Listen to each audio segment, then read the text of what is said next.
Hey everyone, and thanks for jumping back into the macroverse. Today, we're going to talk about the unemployment rate. We actually just got some new data, so we want to talk about that in this video. If you guys like the content, make sure you subscribe to the channel, give the video a thumbs up, and also check out Into the Cryptoverse Premium at intothecryptoverse.com.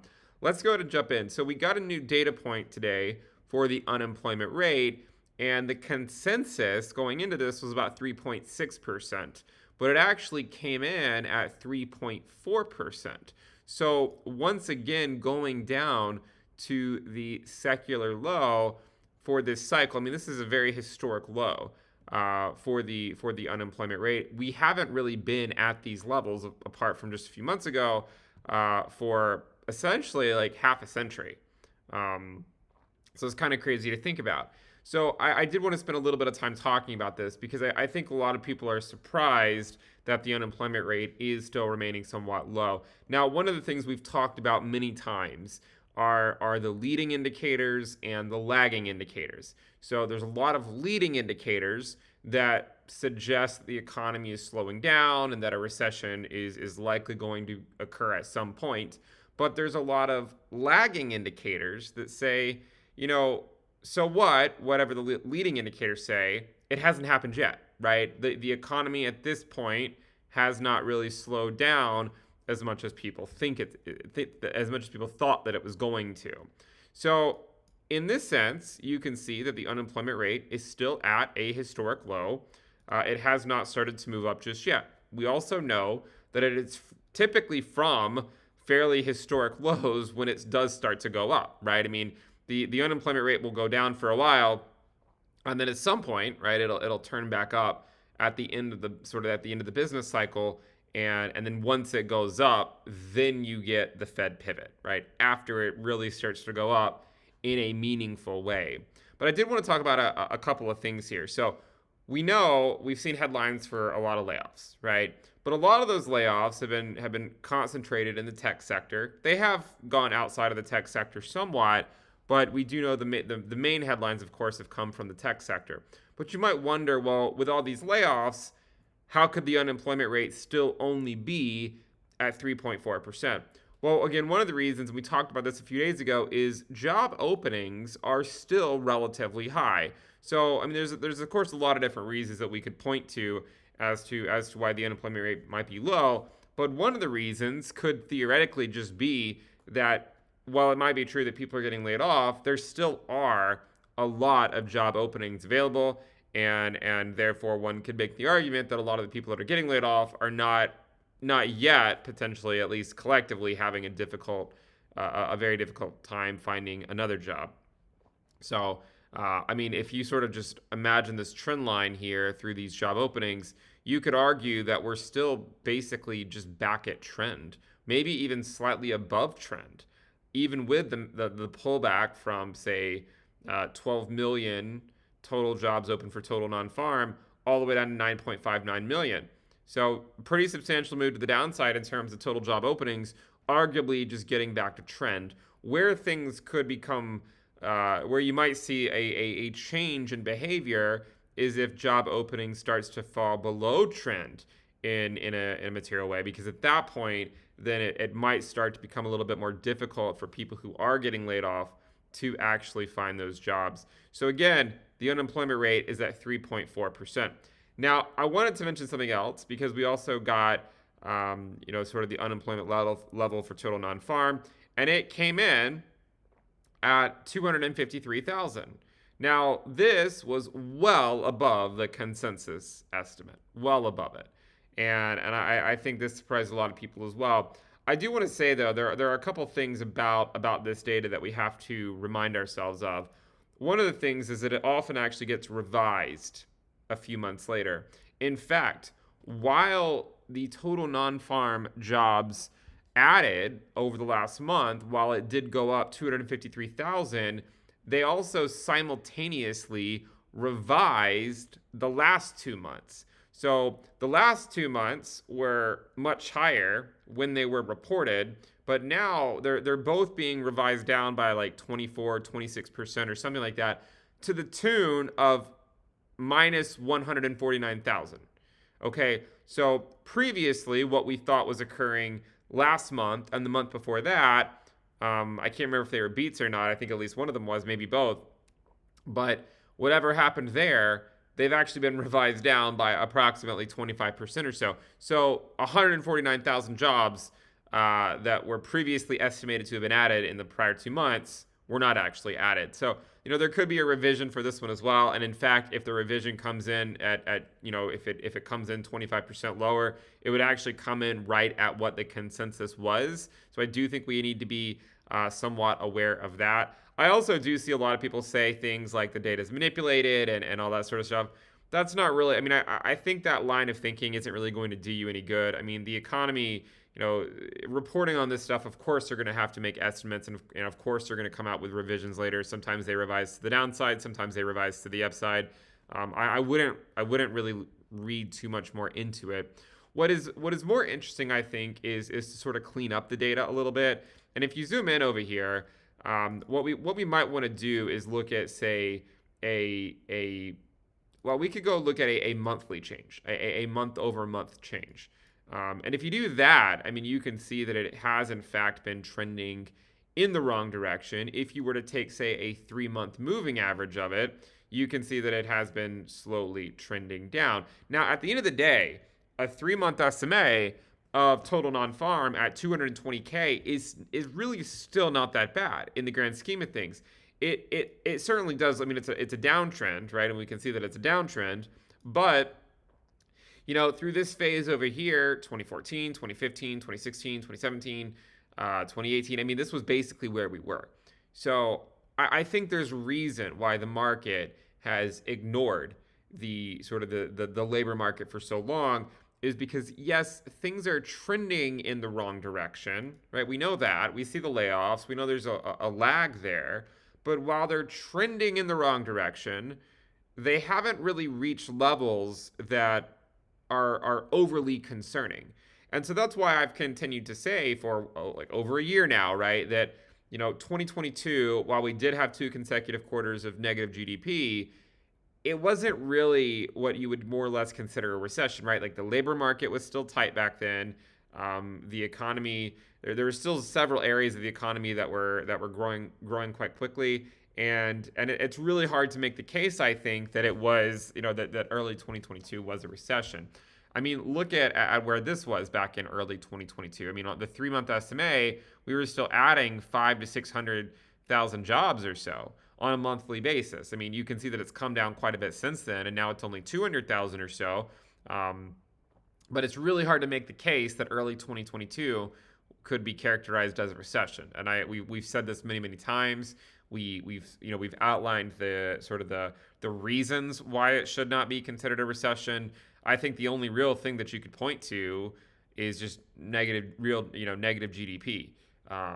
But ever since then, we've actually continued to put in new highs with real GDP. So we can't even use that argument to sort of make the case that it's a recession right now. Remember, there's plenty of bear markets that don't have a recession, right? Just because you have a bear market doesn't mean you have a recession.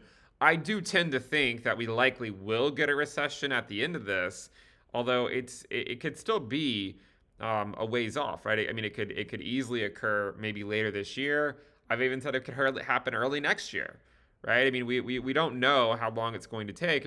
You could sort of extrapolate maybe how long this is going to take to slowly trend down. If you look at the 3-month SMA, you can see that in August we were at around 400,000, and then now we're at around 200,000 in April. So but that's quite a substantial amount of time. You're talking about like more than half a year to sort of trend down from 400,000 to 200,000.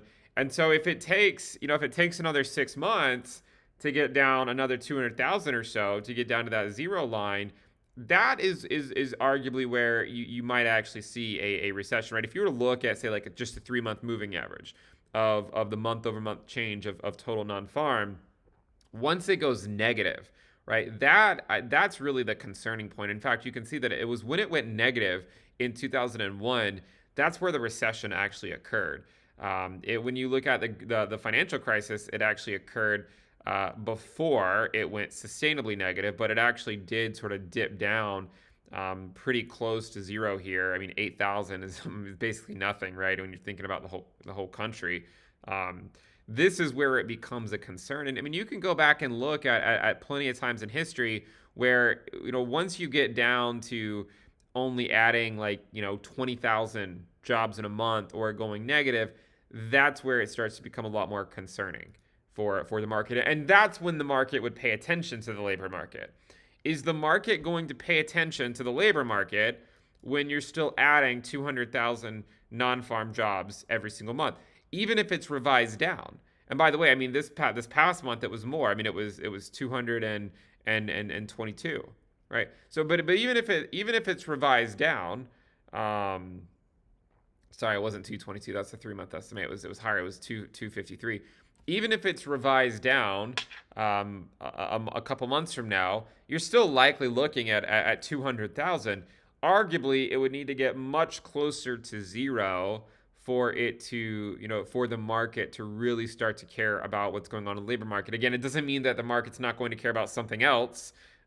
We do have some issues that we have to deal with, right? We have the debt ceiling crisis potentially coming up at the beginning of June.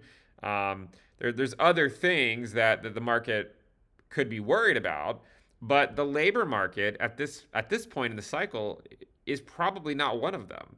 And again, because of how long it takes for this to really start to move down, you're still likely looking at several more months at the very least before this gets anywhere close to zero. Okay. Again, it was basically from, I mean, if we zoom back in here and just take a 3 month. The reason I do a 3 month moving average is because if you don't, you basically get very, I mean, it's even noisier. But I mean, let's just take an example. In December 2021, we were adding, if I can get sort of the data point here. This is, let me change this back to persons rather than percent. So back in December of, sorry, let me start with, December 2021, about 650,000. In April 22, 524,000, about 500,000. And then in August, about 400,000. And then in January, about 333,000. So about 300,000 or so. Now we're at 200,000. What is it going to look like in 3 more months? Maybe it'll be at 100,000 on average, 3 month moving average. And maybe in 6 months, it'll be around zero. And perhaps by that point, maybe by the end of the year, we actually do have a serious case to make that perhaps we're actually looking at a potential recession. But I will tell you, I mean, at this phase of the cycle, there's not a lot of compelling evidence that the labor market is weak. I mean, yes, it's trending in the wrong direction, but we were at these same levels for years.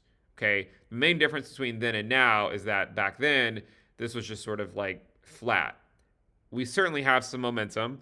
We also know that initial claims and continued claims tend to lead the unemployment rate.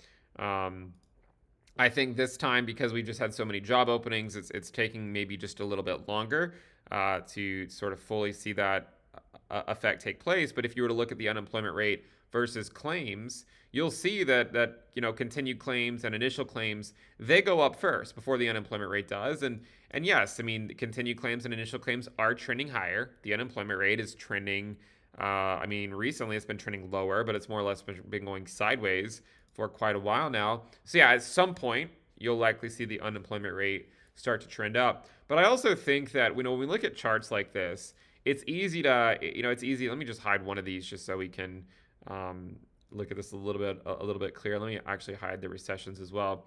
When you look at this chart, it always seems so obvious, right? Like, oh, well, if continued claims is going to go up, unemployment's going to go up, right? But when you actually zoom in and you say, okay, when did continued claims bottom in the 2000 bear market? They bottomed in May of 2000.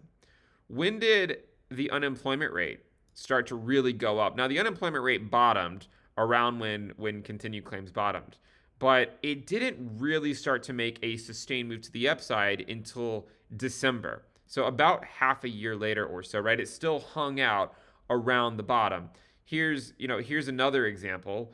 I mean, there's plenty of examples that you can look at on here, but what you'll see is that oftentimes, right? Oftentimes, the claims, like continued claims, will bottom before the unemployment rate does. I mean, here's a good example.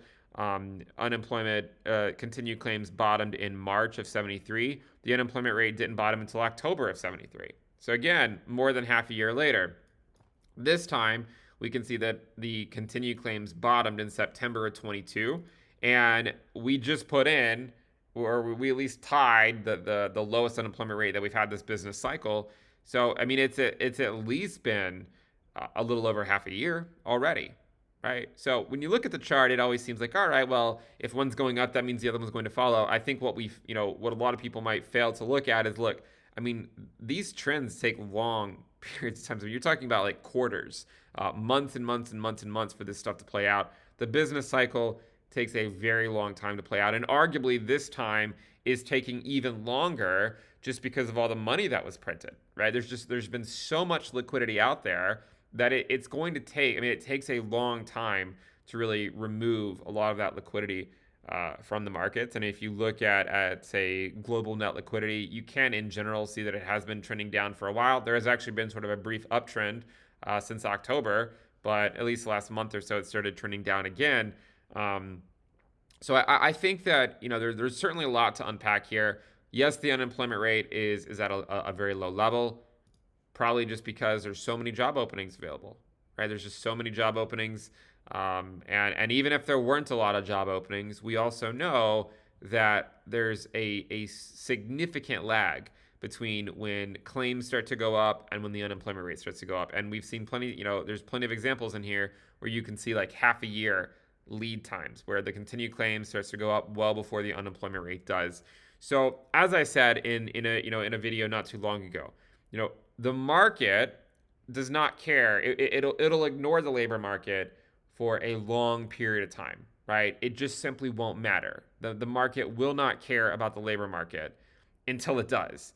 And once the labor market matters, it will be the only thing that matters. If you guys like the content, make sure you subscribe to the channel, give the video a thumbs up, and again, check out Into the Cryptoverse Premium at intothecryptoverse.com. I'll see you guys next time. Bye.